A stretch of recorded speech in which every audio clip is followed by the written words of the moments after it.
लोकसभा निवडणुकीच्या निमित्ताने काल सोलापूर मतदारसंघाच्या महाविकास आघाडीच्या अधिकृत उमेदवार प्रणिती शिंदे यांनी आपला उमेदवारी अर्ज दाखल करण्यापूर्वी पंढरपूर मंगळवेढा तालुक्याचे दिवंगत लोकप्रिय आमदार भारत नाना बालके यांचे चिरंजीव भगीरथ बालके यांनी प्रणिती शिंदे यांना जाहीर पाठिंबा घोषित करून त्यांना भरघोस मताधिक्याने निवडून आणण्याचे अभिवाचन दिल्यानंतर पंढरपूर व मंगळवेढा तालुक्यातील बालके समर्थक व कार्यकर्त्यांमध्ये उत्साहाचे वातावरण निर्माण झाले आहे।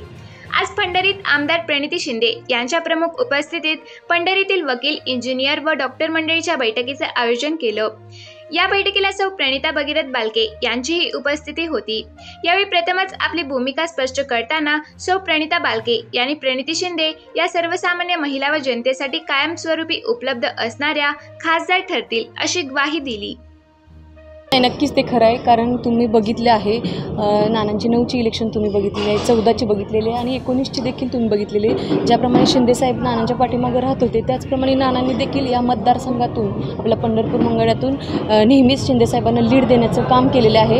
आणि खरं तर ताईंनी देखील ज्यावेळेस आमचा अडचणीचा काळ होता त्यावेळेस येऊन त्यांनी दादांच्या पाठीमागे उभं राहण्याचं काम केलेलं आहे। हाच भावना मनात ठेवून आम्ही दोघांनी पण ताईंच्या पाठीमागं भक्कम उभं राहण्याचं काम केलं। आणि खरं सांगू का, आपल्याला लोकशाही जिवंत ठेवायचे आणि लोकांची कामं करून आणायचे। ती गेल्या 10 वर्षात तुम्ही बघितले की म्हणजे समोरचा खासदारच अवेलेबल नव्हता, त्यामुळे लोकांनी आपल्या म्हणजे भावना कुणाकडे व्यक्त करायच्या अशी परिस्थिती निर्माण झालेली असताना ताईंचं काम आहे सोलापूर मतदारसंघात, त्यांच्या मतदारसंघात काम आहे आणि त्या कामाच्या याच्यावरतीच ते आपल्यासमोर येत आहेत।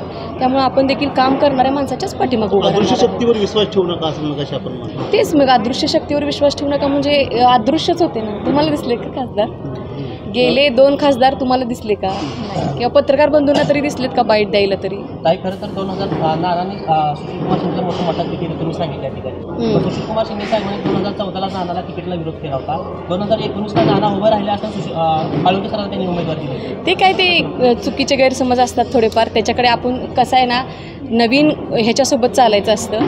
ताई काम करणारी व्यक्ती आहे, त्यांच्या मतदारसंघात त्यांचं चांगलं काम आहे आणि आपल्या सगळ्या तरुणांना, मी फक्त म्हणजे वकील, इंजिनियर्स, डॉक्टरबद्दल बोलत नाही, पत्रकारांना सुद्धा आपल्याला पण कामाची गरज असते, तर काम करणारी व्यक्तीच्या सोबत राहावं एवढीच अपेक्षा माझी आहे। कारण गेली 10 वर्ष आपण खूप 20 वर्ष पाठीमागे गेल्यासारखं झालेलं आहे आणि आपल्या भावना व्यक्त करण्यासाठी आपल्या पुढे कोणीच नव्हतं। भाजप म्हणते की महिलांसाठी आम्ही भरपूर काम केलं, पण आज महिलांचा पाठिंबा महाविकास आघाडीला मिळतो। काय काम केलंय ते तुम्ही सांगा मला? गॅस दिलं, सबसिडी दिली, गॅस दिलं पण ती किती थट्टा केली महिलांची। गॅस दिला, काँग्रेसच्या काळात गॅस 300 रुपयाला होता आणि आता 1200 रुपये झाला आहे। गोरगरीब महिला जी 200 रुपयेवर कामाला जाते तिला 1200 रुपयाचा गॅस महिन्याला परवडणार आहे का? इथं महिला भगिनी नाहीत, त्यांची प्रतिक्रिया बघा। सगळं दोन भांडी ह्याला पोट बरं ते पण जाऊ द्या, दुसरी गोष्ट बघा की आपण 200 रुपयेवर काजरीला जातो दिवसाला आणि गोडे तेल आपण खातो, ज्या तेलाची किंमत 200च्या वर आहे। तर एक महिला जी आपल्या पोटाचा उदरनिर्वाह करण्यासाठी दिवसभर 200 रुपयासाठी राबते, तिला ती परवडण्याजोगं आहे का? लोकसभेच्या निवडणुकीच्या निमित्ताने बालके परिवाराला पुन्हा पंढरपूर मंगळवेढ्यामध्ये वातावरण पॉझिटिव्ह निर्माण झाले। मग पुढे ऑक्टोबर महिन्यामध्ये विधानसभेला बालके परिवारात कोण दिसेल? ताई दिसेल का दादा? दादाच दिसतील। मी मागेच क्लिअर केलेलं आहे सगळ्यांसमोर की मी नक्कीच आमदारी होणार आहे आणि होणारच आहे। दादा दिसतील?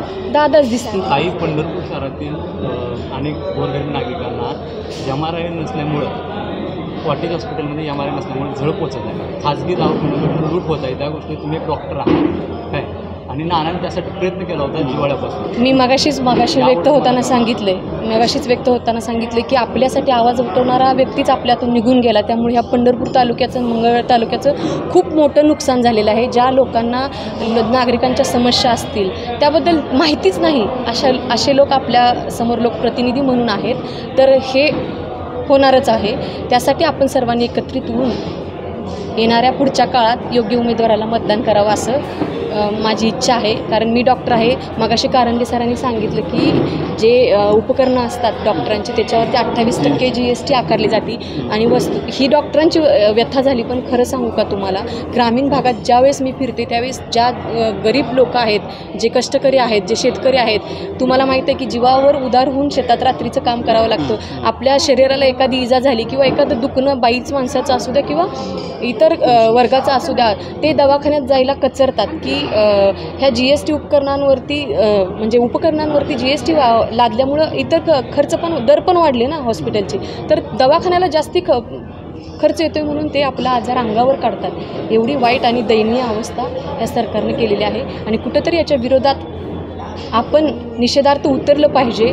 यासाठी ताईंच्या पाठीमागं उभं राहायचं आहे. ताई, आता तुम्ही डॉक्टर आहात आणि आता तुम्हीच विषय काढला म्हणून एक प्रश्न उपस्थित राहतो की डॉक्टरांचे प्रश्न जेन्युइन आहेत, त्याच्याबद्दल काही किंमत नाही, परंतु जे रुग्णांचे प्रश्न आहेत म्हणजे खाजगी रुग्णालयामध्ये जेव्हा रुग्ण उपचार घेतात गोरगरीब, पैसे नसतात, सरकारी योजना अनेक आहेत, पण आपल्या पंढरपुरात असा एक ट्रेंड सध्या चालू आहे की कोणत्याच सरकारी योजनेत रुग्णाला बसवायचं नाही, तो पात्र असेल तरीही असा एक ट्रेंड चालू आहे. त्या संदर्भातही आपण आवाज उठवला पाहिजे, कारण नक्कीच उठवला, हो हो नक्कीच उठवला पाहिजे. आणि या अगोदर पण माझ्या माध्यमातून वैयक्तिक म्हणजे कुठे हे होत नसेल, पण माझ्या माध्यमातून ज्या हॉस्पिटल योजना आहेत तिथून एखादा डॉक्टर जर त्या रुग्णाला घेत नसेल तर मी नेहमीच आवाज उठवलेला आहे, दादांनी आवाज उठवलेला आहे.